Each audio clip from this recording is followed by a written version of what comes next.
છેલ્લા ઘણા દિવસોથી આપણે સૌ એક શબ્દ સાંભળી રહ્યા છીએ, હીટ સ્ટ્રોક. હીટ સ્ટ્રોકના લીધે ઘણા બધા લોકો બીમાર પડ્યા છે. હવે આ હીટ સ્ટ્રોક શું છે, તેના લક્ષણો શું છે, તે થાય તો શું કરવું જોઈએ, આ તમામ વિગતો હું આપને આ વિડીયોમાં આપવાની છું. આ વિડીયો બને એટલો શેર કરો.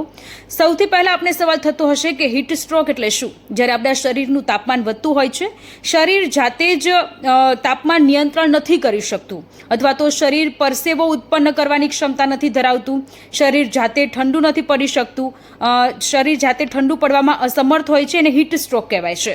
જે લોકો વૃદ્ધ હોય છે, નાના બાળકો હોય છે, પ્રેગ્નેન્ટ મહિલાઓ હોય છે, જે લોકોને ડાયાબિટીસની તકલીફ હોય, બ્લડ પ્રેશરની તકલીફ હોય છે, વારંવારે દવા લેતા હોય છે, આ લોકોને હીટ સ્ટ્રોક આવવાની સંભાવનાઓ ઘણી બધી વધી જતી હોય છે. આ સાથે હીટ સ્ટ્રોક ન આવે એ માટે શું કરવું જોઈએ તે વિશેની માહિતી હું આપને આપી દઉં. જે લોકો બીમાર હોય એ લોકોએ ઘરની બહાર ન નીકળવું જોઈએ. 12 થી 4 દરમિયાન કામ વગર ઘરની બહાર ન નીકળો.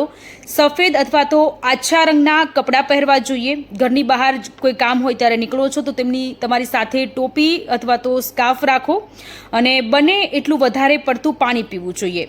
હવે આપણે ક્યાંક રસ્તામાં જતા હોઈએ અને કોઈકને હીટ સ્ટ્રોક આવતો હોય ત્યારે આપણે શું કરવું જોઈએ?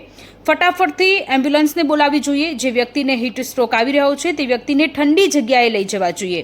શરીર પર ઠંડુ પાણી નાખવું જોઈએ, અથવા તો કપડાં પર ઠંડુ પાણી રેડવું જોઈએ. હવાની આવન જાવન એ વ્યક્તિની આજુબાજુમાં થવું જોઈએ, એટલે ટોળું વળીને એ વ્યક્તિની આજુબાજુમાં ન રહેવું જોઈએ.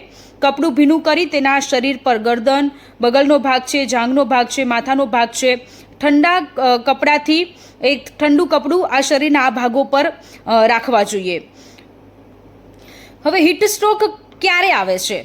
તો જો તમે લાંબા સમય સુધી તડકામાં રહ્યા હોય તો તમને હીટ સ્ટ્રોક આવી શકે છે. દારૂ પીધો હોય અને ત્યારબાદ તડકામાં ગયા હોય તો પણ આવી શકે છે. લાંબા સમય સુધી પરસેવો ન થયો હોય તો પણ આવી શકે છે. ઉચ્ચ તાપમાનમાં લાંબો સમય સુધી રહો તો તમને ચોક્કસથી હીટ સ્ટ્રોક આવી શકે છે. માટે હીટ સ્ટ્રોક ન આવે એટલા માટે, અને ખાસ કરીને તમારા ઘરમાં રહેતા નાના બાળકો અને વૃદ્ધોનું ધ્યાન રાખો.